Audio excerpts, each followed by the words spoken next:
भारत गौरव आचार्य श्री पुलक सागर जी गुरुदेव के प्रवचन और लेटेस्ट धार्मिक भजन व कार्यक्रम निशुल्क देखने व सुनने के लिए हमारे YouTube चैनल जीन शरणम मीडिया को आज ही सब्सक्राइब करें और सबसे पहले देखने के लिए बेल आइकन पर क्लिक जरूर करें। परस्पर ईर्ष्या के वश आज 700 मुनिराजों पर घोर उपसर्ग हुआ था और आज के दिन उसका निवारण हुआ था। हस्तिनापुर नगरी, हस्तिनापुर का इतिहास बड़ा पुराना इतिहास है। हिंदुओं में भी हस्तिनापुर का पूरा इतिहास है, जैनों में भी हस्तिनापुर का इतिहास है। तीन तीर्थंकरों का जहाँ जन्म होता है, शांतिनाथ, कुंथुनाथ और अरहनाथ भगवान हस्तिनापुर में जन्म लिया करते हैं। हस्तिनापुर में ही महाभारत की घटना घटा करती है। हस्तिनापुर ही वह ऐतिहासिक नगरी है जहां भगवान ऋषभदेव को 1 वर्ष के बाद आहार इक्षु रस का आहार प्राप्त हुआ करता है। वह हस्तिनापुर नगरी, वहां पर इतिहास में कई घटनाएं घटी हैं। जंगल में एक संत का आगमन हुआ, अकंपनाचार्य स्वामी। अकंपना का अर्थ होता है जो कभी भी विपरीत परिस्थितियों में कंपित नहीं हुए, भयभीत नहीं हुए। सुमनावलियां हो या अर्घावलियां हो, हमेशा अडिग जो सुमेरु से रहा करते हैं वह अकंपनाचार होते हैं। शीतोष्ण परिसर को जो सहा करते हैं, तरुतल वर्षा की झड़ियों में वृक्षों के नीचे जो तपस्या किया करते हैं, गर्मी के दिनों में आतापनादि योग धरते हैं, पर्वतों की चोटियों पर जाकर ध्यान करते हैं, शीत ऋतु में नदियों के किनारे बैठ करके जो ध्यान करते हैं, ऐसे अडोल अकंपनाचार्य 700 मुनिराज के साथ हस्तिनापुर में पधारते हैं। वहां के राजा श्री वर्मा, उसके 4 मंत्री हैं, बलि, नमुची, प्रहलाद और बृहस्पति। ये चारों मंत्रियों को जैन शासन से, जिन धर्म से विद्वेष था, उनकी साधना से विद्वेष था, उनकी तपस्या से ईर्ष्या थी।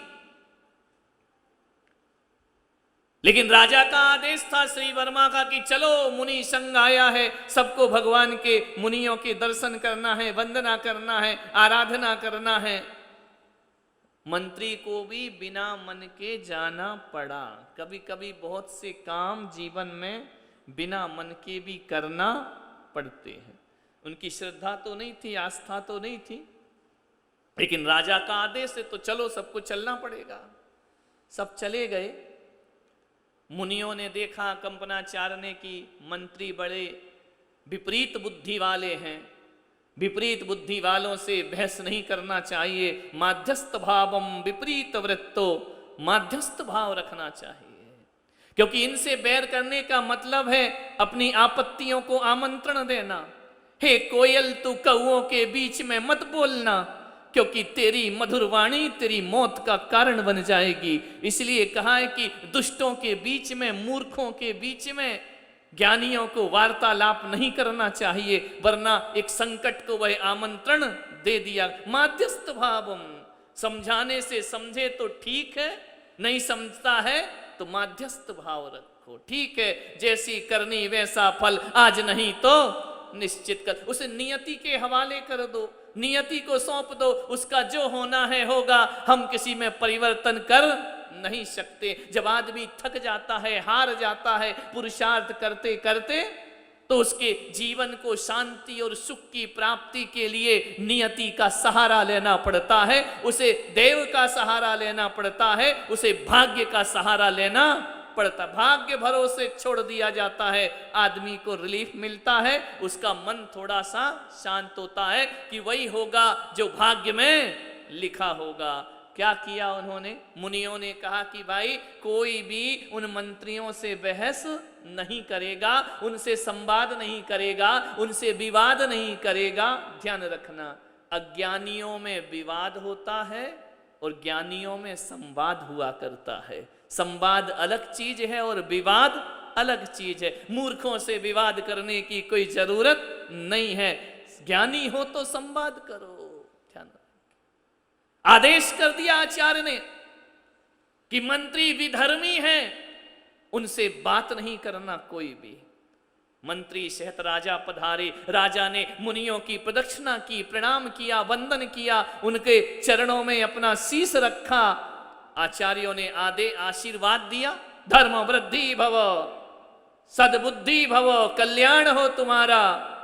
ध्यान मालूम है, दीन आशीर्वाद के भी कई तरीके होते हैं। दीन दुखियों को दिया जाता है कि तुम्हारे दुखों का क्षय हो, समझ आया। मिथ्या दृष्टि अज्ञानियों को दिया जाता है, तुमको सम्यक दर्शन की प्राप्ति हो। और त्रियंचों को दिया जाता है तुम्हारा कल्याण हो। सम्यक दृष्टि को दिया जाता है धर्म वृद्धि भव। और साधु संतों को आचार्य आदेश देते हैं तो धर्म वृद्धि का नहीं देते, उनको समाधि मरण का आशीर्वाद प्रदान किया कर। आशीर्वाद के भी अलग अलग तरीके हैं, सबके लिए एक सा आशीर्वाद नहीं होता है। किस पात्र को कैसा आशीर्वाद देना, यह भी आगम में शास्त्रों में बताया गया है। निकलों बिकलों के लिए कहो तुम्हारे पाप, कोई मांसाहारी मिल जाए तो उसे ये आशीर्वाद मत देना कि खुश रहो, उसे ये कहना कि सद्बुद्धि प्राप्त हो। उसे यह आशीर्वाद देना तुम्हारे पापों का क्षय हो, पाप के उदय से तुम मांसाहार कर रहे हो, मैं आशीर्वाद देता हूं कि तुम्हारे पापों का नाश हो जाना चाहिए। राजा ने प्रणाम किया, धर्म वृद्धि का आशीर्वाद दिया। मंत्री चारों खड़े हैं, राजा ने निगाह उठाई, वह भी झुक गए।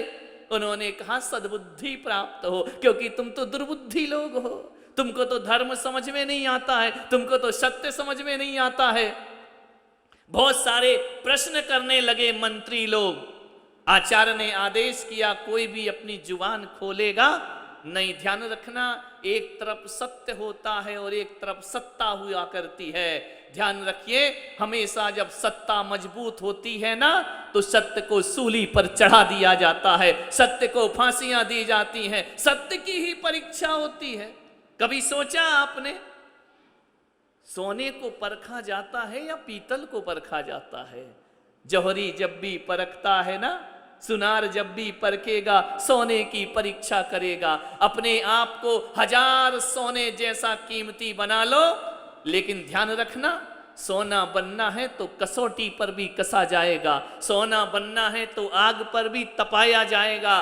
पीतल की कोई परीक्षा लेता, यदि तुम्हारे जीवन में कष्ट आ रहे हैं तो समझना भगवान हमें पीतल नहीं, भगवान हमें सोना समझता है, इसलिए वह परीक्षाएं हमसे ले रहा। सोने की परीक्षा होगी, कंकड़ पत्थर को कौन परखेगा?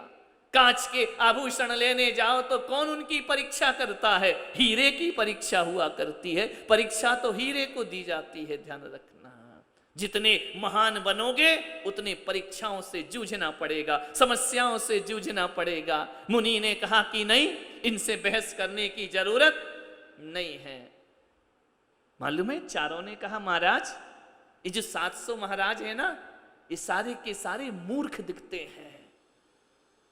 राजा को बड़ा गुस्सा आया कि मेरे गुरुओं को मूर्ख कह रहा है।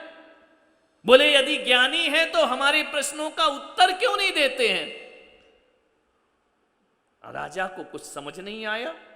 आचार्य का आदेश मौन रहना। मालूम है, 2 कहावत चलती है, क्या? मूर्ख मौनस्य मूर्खस्य, मौन जो है वह मूर्ख की पहचान है।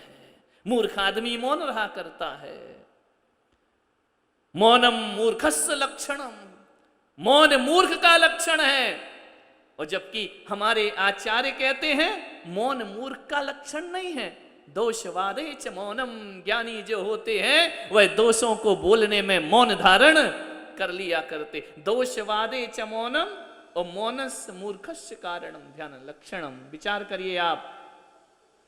बहुत उन्होंने निंदा की मुनि की, मुनि अकंप थे, बैठे रहे। उन्होंने कहा इनकी बातों पर हमको ध्यान नहीं देना है। क्या रखा है जिंदगी में?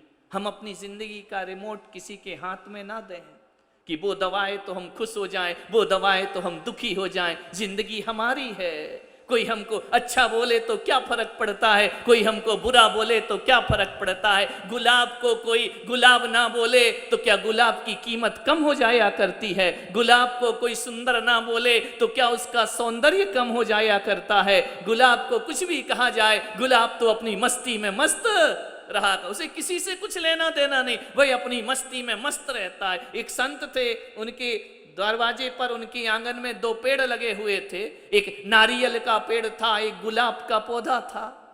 संत से पूछा कि संत जी आप इस कुटीर में इतने आनंदित कैसे रहते हो, इतने प्रसन्न चित्त कैसे रहते हो। संत ने कहा आओ मैं तुम्हें बताता हूं मैं क्यों खुश रहा करता हूं। बोले क्यों? बोले गुलाब का पौधा देख रहे हो और ये नारियल का पेड़ देख रहे हो। नारियल का पेड़ आसमान छूता है और गुलाब का पौधा छोटा रहा करता है। मालूम है, हवा का झोंका आया, गुलाब का पौधा अपनी मस्ती में झूम रहा है और नारियल का पेड़ अपनी मस्ती में झूम रहा। बोले ये दोनों सुखी है ना। तो उसने पूछा कि संत जी इससे आपका क्या मतलब है। बोले देखो ये जो गुलाब का पौधा है ये कभी नहीं सोचता है कि मैं नारियल के जैसा ऊंचा बन जाऊं, इसके जैसी ऊंचाई प्राप्त कर लूं। और नारियल का पेड़ कभी नहीं सोचता है कि मेरे अंदर गुलाब जैसे फूल निकल आए। नारियल अपने में खुश रहा करता है और गुलाब अपने में खुश रहा। राजी है हम उसी में जिसमें तेरी रजा है, यहाँ यूं भी वाह वाह है और यहाँ त्यों भी वाह वाह। जो जिसमें है राजी हो जाओ अपने अपने में, सुखी सुख है जीवन में। किस बात का दुख?